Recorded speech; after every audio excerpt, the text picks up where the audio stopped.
In the humid Ohio summer of 1979, a 24-year-old woman named June Calloway stood before a mountain of what most people considered to be kindling. It was a sprawling, tangled heap of 800 pawpaw saplings, their thin, whip-like trunks piled in a desperate pyramid behind a struggling nursery. The owner, a man named Mr. Abernathy, whose face was as furrowed as the dry earth around him, was preparing to burn them. He had a can of kerosene in one hand and a look of weary finality in his eyes. To him, these were not future trees. They were a monument to a failed investment, a botanical dead end. Nobody wanted them. The pawpaw, a native fruit with the texture of custard and a flavor somewhere between a banana and a mango, was a ghost in the American agricultural machine. It was a forager's secret, a woodland treat, but it was not a crop. It was, in the parlance of business, worthless. June approached him not with the bravado of a savior, but with the quiet purpose of a librarian finding a rare book in a discard pile. She was tall and slender, with hands that were already beginning to show the patient strength of someone who worked with the soil. Her grandfather had left her his 30 acres on the rolling hillside just outside of town, a piece of land most people thought was good for little more than grazing a few cattle or letting the wild brambles take over. He had also left her his journals, his tools, and a philosophy that ran deeper than any plow could reach. Mr. Abernathy saw her coming and sighed, assuming she was another neighbor coming to offer condolences on his failing business. "If you're here for the mums, they're all gone," he said, his voice raspy with dust and disappointment. "I'm not here for the mums," June replied, her voice steady. "I'm here for these." She gestured to the pile of saplings. The nurseryman squinted, first at her, then at the pile of sticks. He let out a short, dry chuckle that held no humor. "The pawpaws. Lady, I can't even give these away. Taking up space I need for trees that actually sell. I'm having a bonfire tomorrow. What will you take for them?" she asked. Now, let me explain something about that moment. Mr. Abernathy was a man who had spent his life understanding the value of things that grow. He knew the precise market price for a dogwood, a red maple, a blue spruce. He could calculate the profit margin on a flat of petunias in his sleep. But the 800 pawpaw saplings represented a complete failure of that calculus. They had a value of 0. In fact, they had a negative value because it was going to cost him time and effort to dispose of them. So when this young woman asked what he would take, his mind went blank. It was like asking the price of a cloud. He looked her over. She didn't look like a fool, but her question was foolish. "You want them?" he asked, a genuine note of disbelief creeping into his tone. "All of them," she said. He was right. He shook his head, a slow, pitying motion. "Look, I'll be honest with you. They're a waste of time. The fruit bruises if you look at it wrong and it goes bad in 3 days. You can't ship it, you can't store it. There's no market. It's a novelty, that's all." "I'm aware," June said. "What's your price?" Mr. Abernathy looked at the sun, at the pile of green waste, at the earnest and unreadable expression on the young woman's face. He thought of the labor to dig them up, the water, the fertilizer, all of it wasted. He just wanted them gone. "You haul them away, and they're yours," he said, then paused. He was still a businessman, after all, even a failing one. "Give me $20 for my trouble." $20. For 800 trees. It was the price of a surrender. June Calloway did not haggle. She reached into the pocket of her jeans, pulled out a worn leather wallet, and handed him a crisp $20 bill. The deal was done. The neighbors who saw her loading the saplings into her grandfather's old pickup truck over the next 2 days, trip after dusty trip, whispered amongst themselves. They saw a fool's errand, a young woman's naive fantasy. They saw good money, however little, thrown after bad. They saw a hillside that would soon be covered in useless brush. Let me stop and ask you something. Have you ever believed in something so deeply that the laughter of the world sounds like a distant hum? That the chorus of doubt is nothing more than background noise to the quiet, determined work of your own hands? June had that belief. It wasn't born of arrogance. It was born of knowledge. Now, let me explain where that knowledge came from. It came from her grandfather, a man who had farmed his patch of Ohio not with chemicals and heavy machinery, but with his eyes, his hands, and a set of leather-bound journals. He was a quiet master of his domain. He believed the land was not a factory for producing crops, but a partner in a long and patient conversation.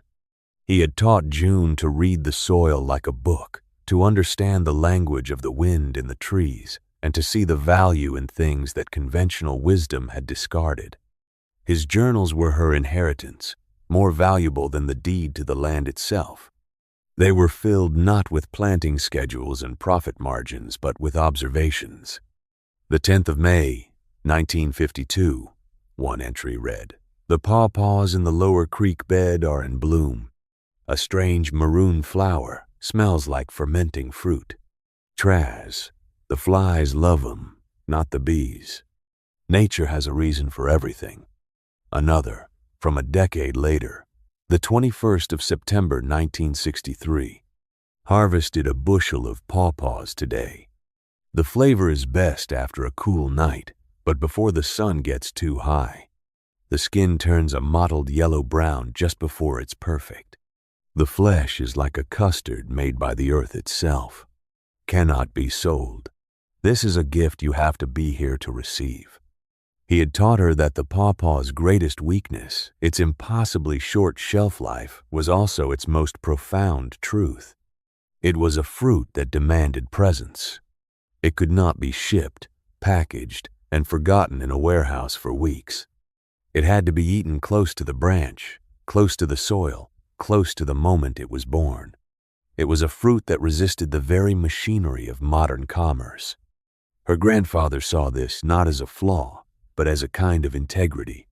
Some things aren't meant to be owned by everyone, everywhere, all at once, he used to say. Some things are meant to be a reward for being in the right place at the right time. Before she put the first sapling in the ground, June sought one last piece of advice, more as a formality than a genuine inquiry. She went to see the county's agricultural extension agent, a man named Mr. Hayes. He was the embodiment of the establishment, a man whose knowledge came from university textbooks and government pamphlets. He sat behind a large metal desk, a bastion of conventional wisdom. She explained her plan, to dedicate 20 acres of her hillside to a commercial pawpaw orchard. Mr. Hayes listened patiently, a small, condescending smile playing on his lips. When she was finished, he leaned back in his chair, which squeaked in protest. "Miss Calloway," he began, his tone dripping with a practiced, paternalistic authority. "I admire your enthusiasm. I truly do. But let's be practical." He slid a pamphlet across the desk. It was titled "Profitable Orchards for the Ohio Valley." It featured glossy photos of apples, peaches, and pears. There is no established market for the pawpaw. There are no commercial cultivars, no approved pesticides, no distribution channels. The fruit has a shelf life of, 2 to 3 days at room temperature. Maybe a week if refrigerated? It's a logistical nightmare. You will invest years of your life into a crop you cannot sell. He folded his hands on his desk. My official advice, as an agent of the state's agricultural service, is to abandon this project. Plant apples. There's always a market for apples. Thank you for your time, Mr. Hayes, June said, leaving the pamphlet on his desk. She walked out of that sterile office and back into the sun, the agent's words echoing not as a warning, but as a confirmation. He had seen only the obstacles. He had seen the market, the logistics, the channels of distribution. He had not seen the fruit. Then, In the late summer of 1979, the real work began. The subsequent 5 years were a masterclass in patience. June didn't just plant those 800 saplings. She interviewed the land for the perfect location for each one. She walked the hillside for weeks, her grandfather's journal in hand, observing the way the morning sun hit the eastern slope, the way the water drained after a heavy rain, the pockets of rich, dark soil that her grandfather had called cake.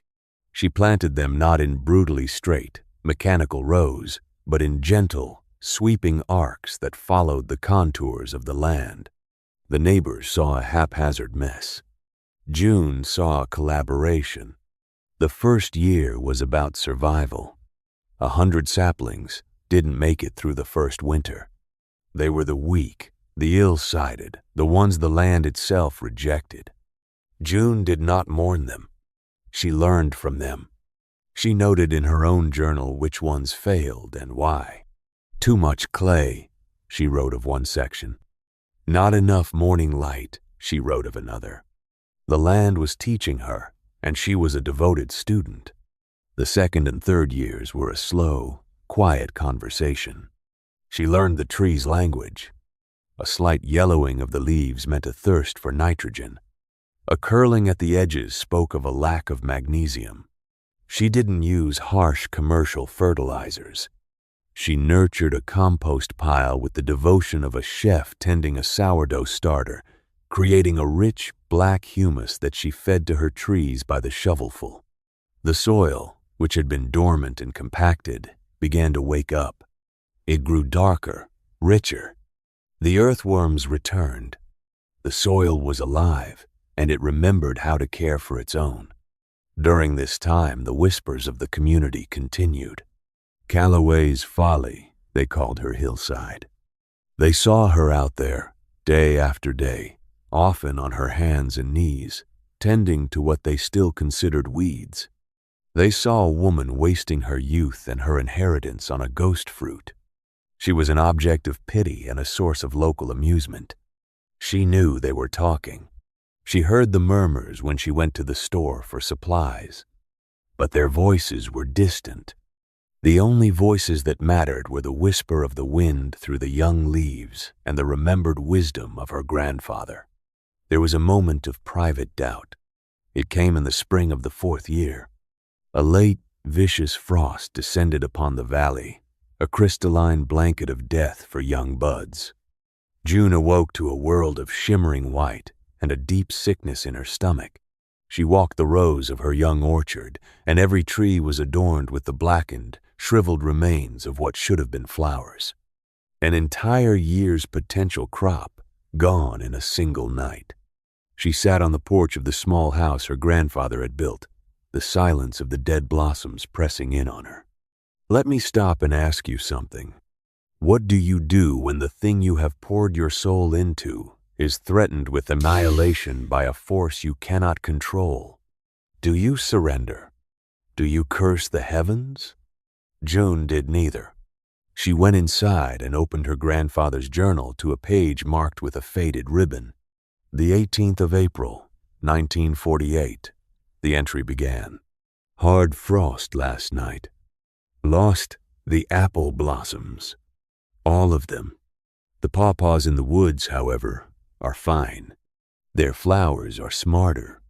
They open in stages, a few at a time, over several weeks. A clever insurance policy against the cruelties of a late spring. Nature knows how to hedge its bets. She closed the book and went back outside. She looked closer. Her grandfather was right. While most of the flowers were dead, she found, tucked away on the lower branches, a few tight maroon buds that had not yet opened. They had waited. They had survived. The orchard wasn't dead. It had simply been patient. In that moment, her doubt did not just vanish. It was burned away by a renewed and profound respect for the deep, ancient wisdom of the thing she was trying to cultivate. She had been trying to impose her schedule on the trees. She realized, then, that she had to submit to theirs. The 5th year, 1984, was the year of the harvest. It was not a deluge, but a miracle. The trees, now 10 to 15 feet tall, were laden with clusters of the strange, greenish-yellow fruit. For 2 weeks in September, June lived in a state of frantic, joyous exhaustion. She moved through the orchard with a basket, her senses alive. She didn't just look at the fruit, she smelled it, feeling for that subtle give in the flesh that signaled perfect ripeness. The air in her small barn, where she laid the pawpaws in single layers on soft cloths, was thick with an intoxicating perfume unlike anything else in American agriculture. It smelled of the tropics, of custard, of flowers, of the rich, dark soil from which it had sprung. She had done it. She had a harvest. And just as Mr. Abernathy and Mr. Hayes had predicted, she had absolutely no one to sell it to. The local grocer laughed at her. "June, what am I supposed to do with this? It'll be rotten before I can even make a sign." She gave some away to the few neighbors who were curious enough to try it. They were polite but perplexed. It was a novelty. She did not despair. She remembered her grandfather's words, "This is a gift you have to be here to receive." So she waited. She knew the fruit was the answer. The world just hadn't asked the question yet. The question arrived a year later, in the autumn of 1985, in a dusty sedan with a sputtering engine. His name was Elias Vance, a food writer for a well-regarded magazine based in Cincinnati. He was on assignment, trying to find a story about the resurgence of heirloom apples, and had taken a wrong turn onto the winding country road that led past Calloway's Folly. He wasn't looking for pawpaws. He had never even heard of them. He was just lost. What he saw made him stop the car. It wasn't a neat, commercial orchard like the apple farms he had been visiting. It was a lush, almost tropical-looking grove, the large, drooping leaves of the trees creating a dense, green canopy on the hillside. It looked ancient, wild, yet cared for. He saw June moving between the trees, a basket on her arm, and his journalist's intuition told him there was a story here. He approached her cautiously. She was wary at first. The solitude of her work had made her protective of it. But Elias Vance was not like the others. He didn't ask about profit margins or distribution. He asked about the trees. He asked about the soil. He asked questions that showed he was interested in the how and the why, not just the how much. June found herself telling him everything. About her grandfather. About the journals. About the 5 years of patient work. Finally, she took him to the barn. The moment he stepped inside, he stopped, stunned by the aroma. "What is that?" he breathed. "Pawpaw," she said. She handed him a fruit. It was soft, almost too soft, the skin mottled and unappealing to an eye trained on the flawless uniformity of supermarket produce. "Eat it now," she said. "Tomorrow it will be a different thing." He broke it open. The flesh was a creamy, pale yellow, the texture of a perfect avocado.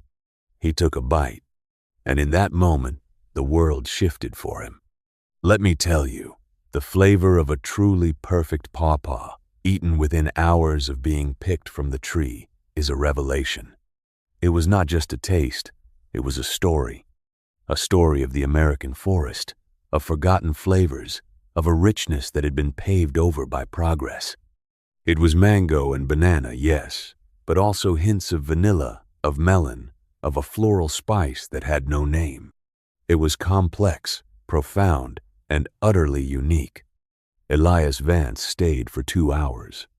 He left with a basket of pawpaws and a notebook full of scribbled, ecstatic prose. 2 months later, the article was published. It was a 4-page spread with beautiful, sun-drenched photographs of June's orchard. The headline read, "The Ghost in the Garden. Has a young Ohio woman resurrected America's forgotten fruit?" Vance's writing was not just a description, it was a love letter. He wrote about the pawpaw not as a commercial product, but as a cultural treasure.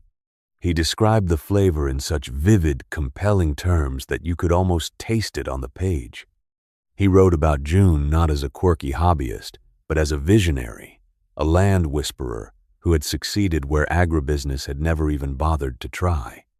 And crucially, he wrote about its fleeting nature, framing its short shelf life not as a commercial flaw, but as the very source of its allure. It was, he wrote, the ultimate farm-to-table fruit, a delicacy that cannot be exported, only experienced. The phone started ringing the day the magazine hit the newsstands. The first call was from a chef in Cleveland, a rising star in the culinary world.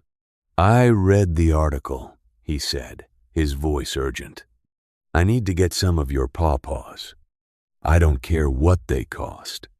The next call was from Columbus, then Cincinnati.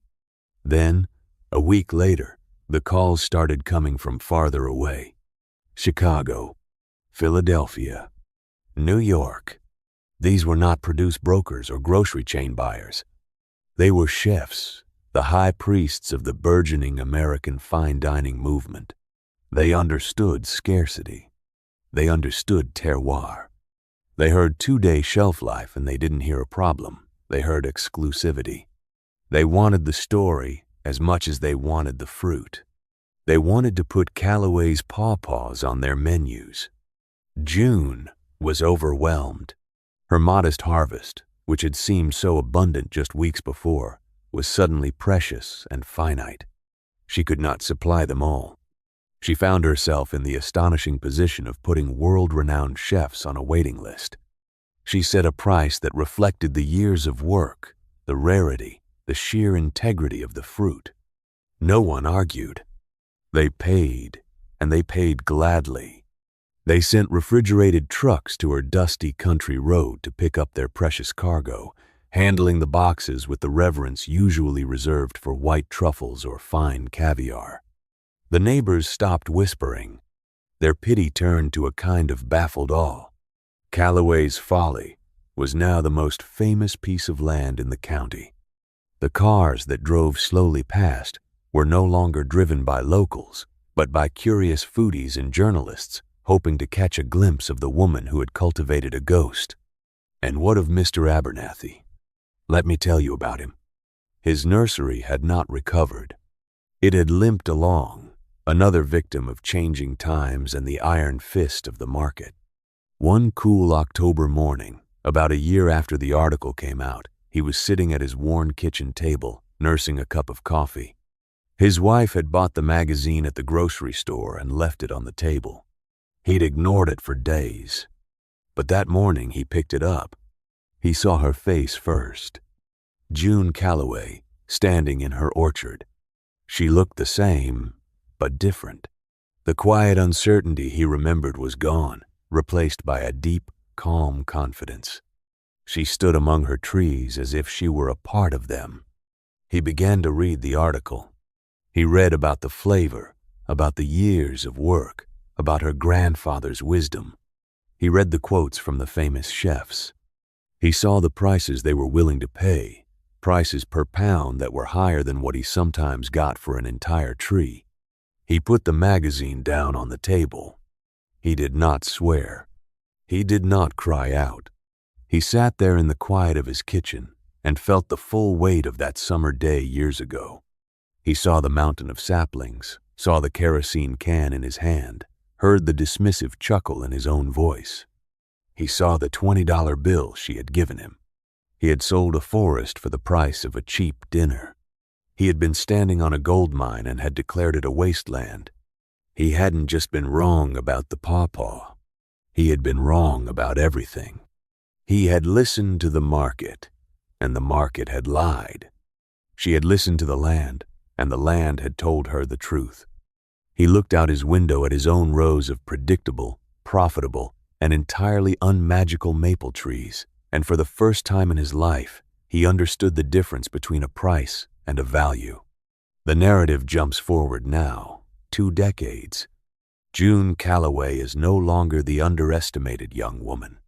She is a respected elder, a quiet legend in the world of American horticulture. Her orchard is a place of pilgrimage for young farmers and aspiring chefs. She never expanded much, never got greedy. She kept the orchard to a size she could manage herself, with the help of a few apprentices. She understood that the magic was in the scale. To get bigger would be to betray the very nature of the fruit she cultivated. She owns her land free and clear. The small house is the same, but the barn is now a state-of-the-art packing facility, designed to keep the Pawpaws cool and safe for their short journey to the best restaurants in the country. Her grandfather's journals now sit next to her own, dozens of volumes filled with 2 decades of new observations, new knowledge. Today, she is walking the rows with her grandniece, a young woman with the same quiet, observant eyes. She is showing her how to spot the subtle change in the fruit's skin, passing on the knowledge that was passed to her. The torch is being passed. The wisdom endures. The experts said it was impossible. The community said it was foolish. The market said it was worthless. But the land remembered. June Calloway listened not to the noise of men, but to the wisdom of the earth, and in the forgotten fruit she found her fortune. She kept the farm, and the farm kept her.